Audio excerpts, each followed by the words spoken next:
Hello, welcome back to another video. I am Cheryl here at the Made on Sunday studio, and I talk all about branding, design, and creative entrepreneurship here. So if you are starting or growing your own creative business right now, then be sure to subscribe to follow along. Now, in today's video, I am back with another update on my teaching journey on Skillshare. I think the last time I actually filmed an update was December of last year. And so it's been pretty much half a year since I've provided an update, and so I thought it was time to come back and talk about the last 6 months of teaching. A lot has changed both on the Skillshare platform as well as in myself as a teacher has changed a lot as well. And so I thought I would spend the time today in this video to kind of first talk about my general impressions of the Skillshare platform right now, whether I have any regrets about starting my journey on Skillshare, and then we're going to actually dive into my computer and look at the teacher stats on the back end to kind of go through how much I made month by month in the last 6 months, what kind of happened during that time. A lot has happened, I'll tell you that. It's been a crazy roller coaster in the last year basically of teaching on Skillshare. And then I'm going to end off the video by kind of going through my 3 tips for aspiring teachers who want to start teaching on Skillshare. All right, so let's get started. All right, so as of May of 2023 this year, it is officially my 1-year anniversary of teaching on Skillshare, which is incredible. I cannot believe it's been 1 full year already. So far, I have 3 classes up on Skillshare. The first one is a Canva class. The second one is like a selling Canva templates on Etsy class. And then my 3rd class is all about Notion. And so it's been a really, really crazy ride so far. And generally speaking, if someone were to ask me what the experience has been like on a high level, or if I have any regrets about starting my teaching journey on Skillshare, I would say that my answer is probably first off, I have no regrets teaching or even starting my teaching journey on Skillshare. Quite honestly, I think it's been one of the most impactful decisions that I've made in my business last year, and it has opened up so many opportunities and doors for me, and really has just taught me a lot about not only about myself. I've learned so much about my teaching style and who I am as an educator and as an entrepreneur, and I've also learned a lot about how to create an effective course curriculum, which is just so fascinating. It's a completely new skill. I don't know if you know this, but I've actually always loved teaching throughout my whole life. I used to be a piano teacher in my teens and in my 20s. That was basically my part-time job in school. I taught classical piano. And so with teaching piano, I taught the Royal Conservatory, classical, the one that everybody takes. But I don't write the curriculum of that. I just kind of teach the songs that are in it and then the theories behind it, but those aren't my curriculums. And so when you're teaching piano, it's quite a different skill. It's the teaching, but not the actual course creation or curriculum building. And then after that, I started this YouTube channel, and as you guys probably know, most of my videos are tutorial based, so it's pretty much like teaching as well. And I absolutely loved creating tutorials, but again, it's not really course creation or curriculum building. And so it's still very, very different. Not until I actually started teaching on Skillshare did I actually start, learning how to create effective course structures and just realizing my love for that skill. It's really, really fun to kind of put my shoes in others who were, once me, like a couple months. I usually teach things that are things that I've been learning in my entrepreneurship journey. And so I kind of just like remind myself, like, what are those questions that I had?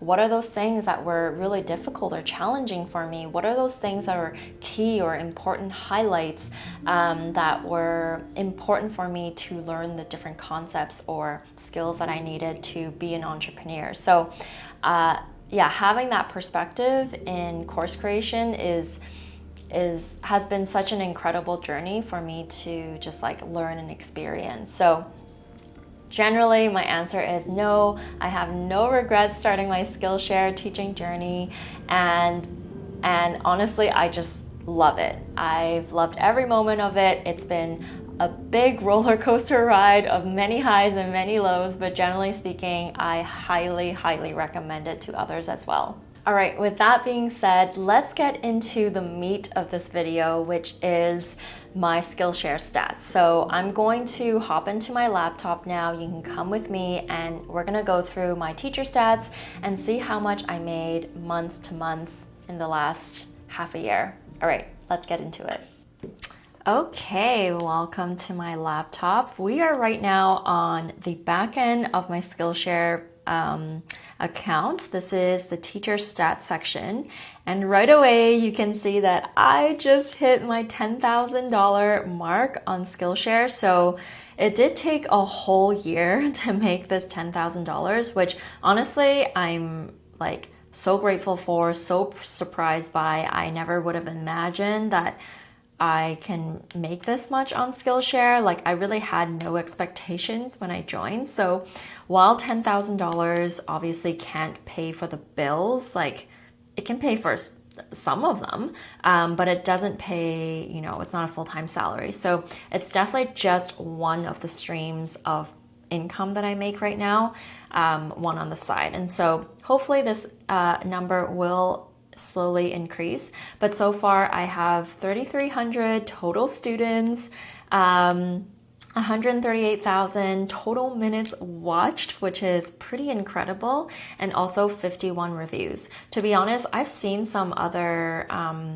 teachers talk about their stats, and I think for the amount of minutes watched, my total earn is actually quite a bit compared to some of the other stats that I've seen. So I honestly can't complain.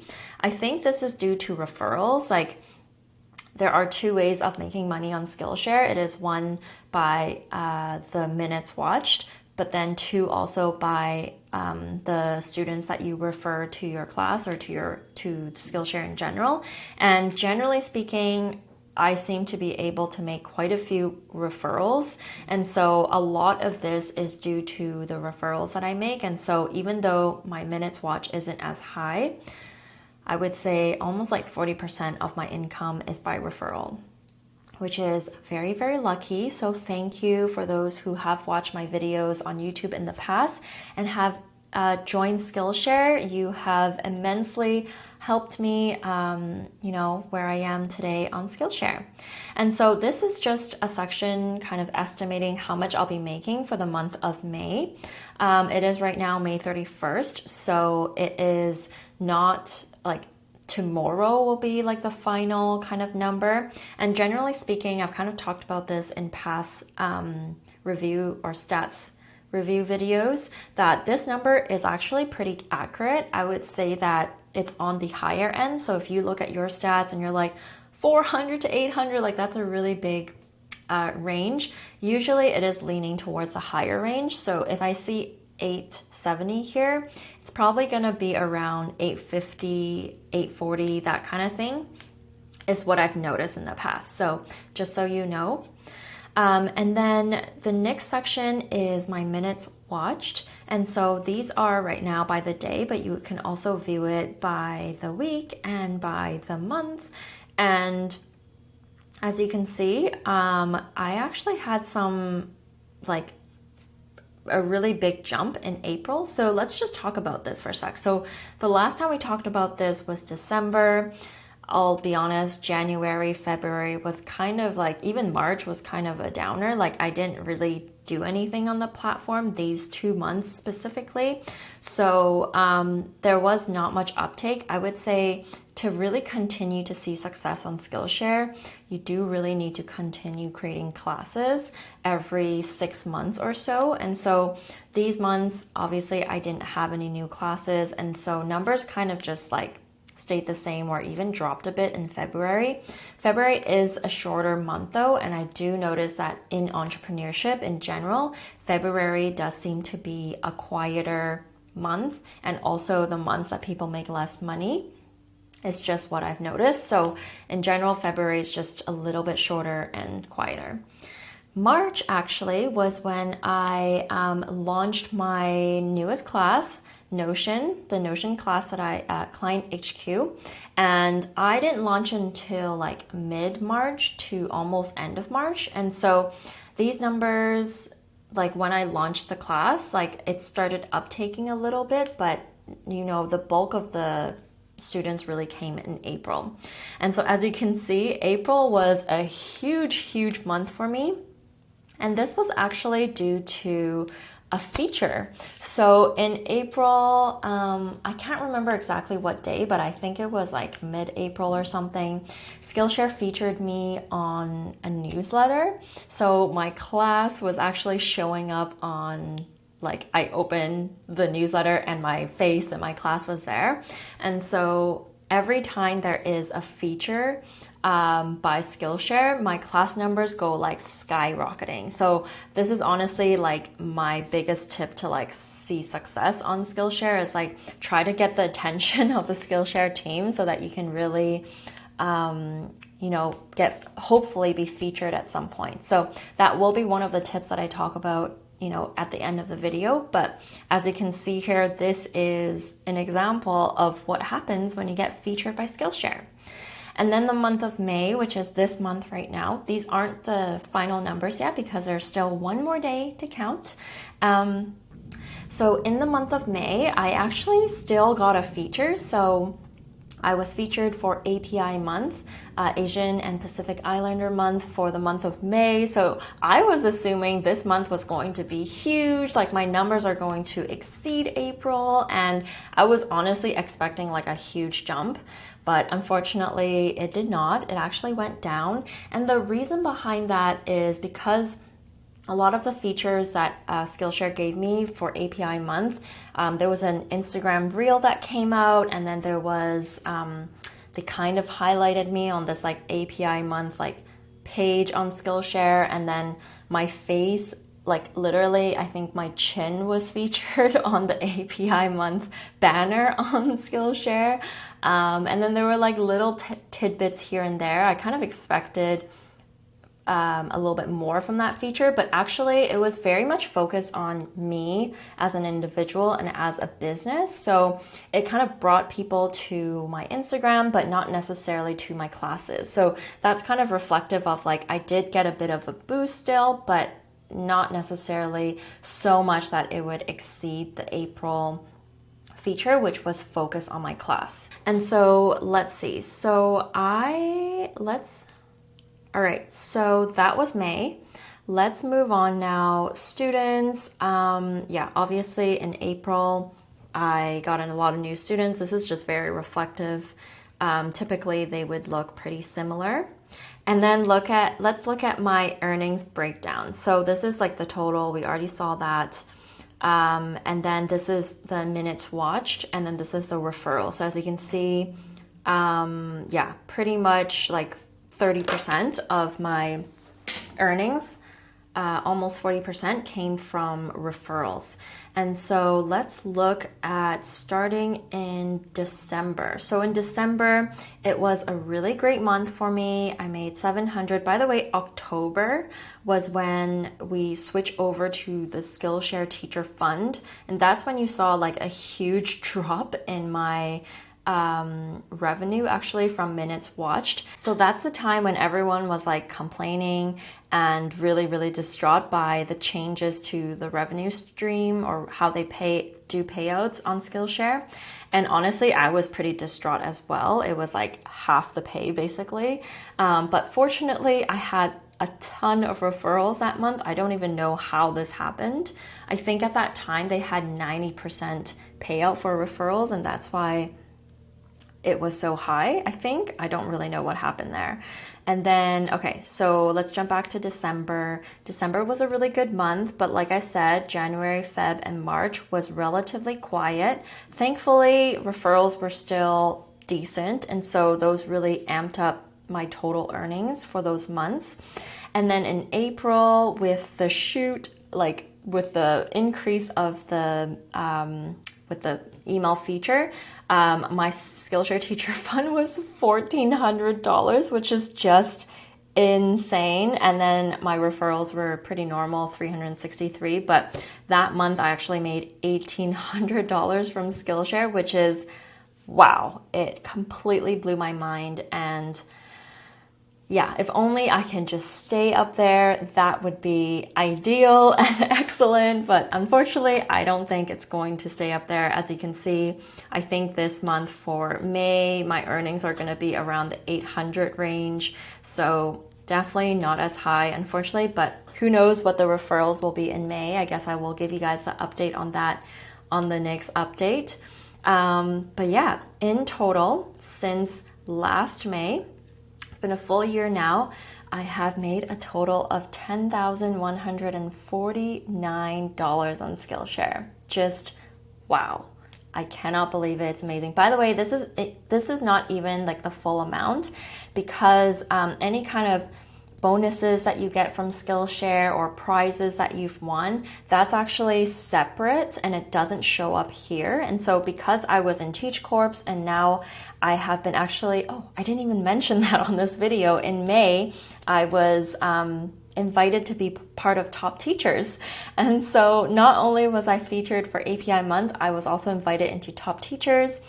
That doesn't necessarily mean more money or more anything in any sense. But being as part of those programs, you do get incentives to post certain classes at certain times. They also have internal challenges in those programs. And so if you get selected to be one of the best classes that were published during that time, you win money and prizes and stuff. So all of those prizes are not calculated in here. So in total, I actually made even more than that on Skillshare. I don't know exactly how much, but yeah, so that's really, really incredible.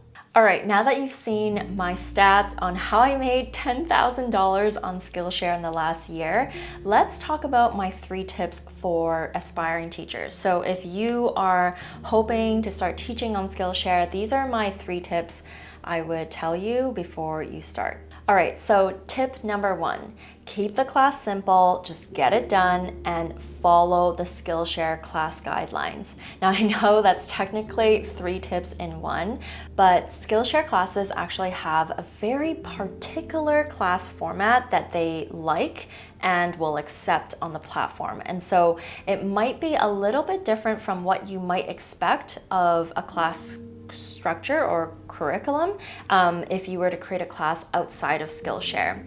Typically, they are a lot simpler, a lot shorter, and actually very much revolved around the class project, which you will have to create for your class. Skillshare loves to see students really get their hands dirty and actually complete something and share that project on the platform. And so the more you can kind of structure your class around a student actually easily completing a class project, the better that it would do on Skillshare. Now, all of these kind of guidelines are listed on the Skillshare class guidelines website or webpage. And so I'm gonna leave the links to that in the description below. Please, please, please follow it, because if you don't, there is a risk that your class might get pulled or even just hinder your successes on Skillshare in general. All right, tip number 2 is to join the Skillshare teaching challenges. Now, I'm not sure exactly how often they have these, but I feel like they have them almost every month or every other month. And that's actually how I got started on teaching on Skillshare. So in May of 2022, they hosted like a May spring teaching challenge, and that's when I submitted my application to become a teacher, to be part of the challenge. I got accepted, and in fact, I got lucky. Not everybody gets this benefit, but once you get accepted into the teacher challenge, a select number of applicants also get selected to have like a independent like Skillshare coach, and so that coach will basically be helping you get your challenge or get your class ready in those 30 days. They'll give you tips and make sure that you're submitting things on time, as well as making sure that your class they review it so that it is up to par with the class guidelines, which is so helpful.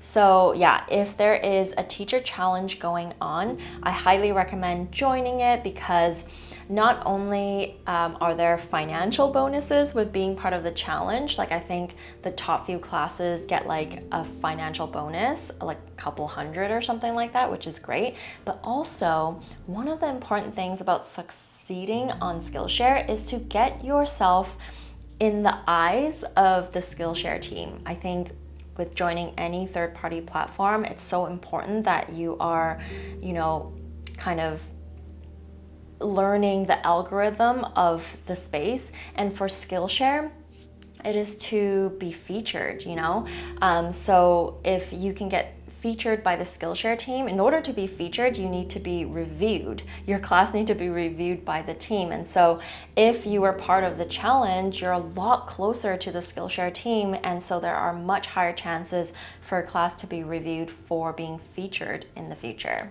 All right, tip number 3 is to create classes as a long-term investment for your business. As you guys know, I always talk about creating a calm, sustainable business over time. And one of my reasons for starting to teach on Skillshare was to create a new passive income stream that hopefully will kind of snowball over time and help me generate an extra income over time. And as we all know, with any passive income stream, it takes time to generate money and generate, an audience. And so it's so important for you to create class topics that have like longevity. Like, you don't want to create something that's too trending, that may only last for 3 months while it's a popular topic. You really want to look in the long term, understand what your intentions are for your business, what is your long-term overall goal for your business, and try to pick topics that will help you get you to where you need to in a year, in 2 years, and pick class topics that have longevity so that it will always be, popular topic for at least a year of time. All right, so that is it. If you are interested in becoming a Skillshare teacher, I highly recommend it for anyone who is interested in like dabbling into the teaching space, but maybe you don't have an audience yet, maybe you don't have an email list yet. So if you were to create a course outside of Skillshare, you don't really have anyone to sell it to, then I would recommend trying it on Skillshare. I'm actually going to leave my links below to my affiliate link to become a teacher. When you click on that link, it'll bring you into the application form. So Skillshare did make a change in terms of teacher application. So now to become a teacher on Skillshare, you have to fill out the application.